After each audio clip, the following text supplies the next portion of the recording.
এবারে যে খবরের দিকে চোখ রাখবো, বাংলা সিনেমা নিয়ে একেবারে বিস্ফোরক দেব। বাংলায় বাংলা সিনেমা চলবে।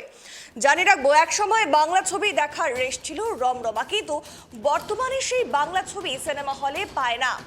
বিগত কয়েক বছরে অভিযোগ অনেকটাই বেড়েছে এবং মাল্টিপ্লেক্সের রমরমা ব্যবসার দর কমেছে সিঙ্গেল স্ক্রিনের। সেখানে আবার বাংলা ছবি চলে বেশ কম, আর মাল্টিপ্লেক্সেও যে প্রচুর শো পাওয়া যায় না, এই ঘটনার ক্ষোভ উগরে দিলেন সিনেপ্রেমীরা। সোশ্যাল মিডিয়ার বিভিন্ন মাধ্যমে সিনেমা প্রেমীরা মাঝে মাঝে ক্ষোভ উগরে জানান যে শো কম থাকার কারণে বেশিরভাগ সিনেমা হলে ছবি আসে না। তাদের দাবি, অনেক ভালো সিনেমা তাদের দেখার সুযোগ হয় না।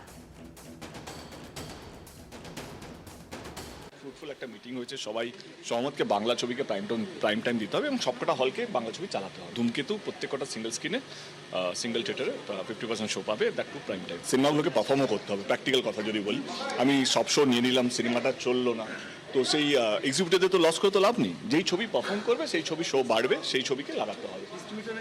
একদম, আমরা সবাই একই সহমত হয়েছি। ডিস্ট্রিবিউটার, এক্সিবিউটার, সিনেমা হলের মালিক যারা এবং যারা যারা বড় বড় ডিস্ট্রিবিউটার আছেন, সবাই আজকে ছিলেন এবং সবাই সহমত যে বাংলায় বাংলা ছবি চলবে। এই নিয়মটা কোথাও নেই ভারতবর্ষে, মানে এটা তুমি সাউথেও নেই, পাঞ্জাবে নেই, যেখানে যেখানে তাদের ভাষার ছবি আছে। সে ফর এক্সাম্পল মহারাষ্ট্রেও নেই।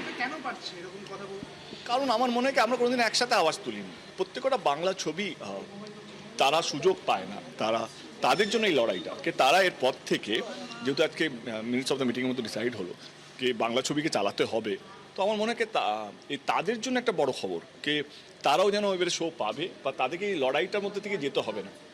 বাংলা সিনেমাকে যখন একটা কেউ ভালোবেসে বানাচ্ছে বাংলা ভাষায়, তাকে বাংলাতে একটা জায়গা দিতে হবে। তখনই সেইটার প্রমাণপত্রটা তার পরে পাওয়া যাবে। তো জায়গাটাই যদি সে না পায়, তাহলে প্রমাণটা সে দেখাবে কি করে? আমার অরূপদা এটাকে ডেফিনেটলি মিডিয়েট করেছেন এবং অনেকটা একটা মানে ক্লোজারের জায়গায় এসছে এই সমস্যাটা। তবে এটা আমি এখনও বলবো যে ইমপ্লিমেন্টেশন যেভাবে হবে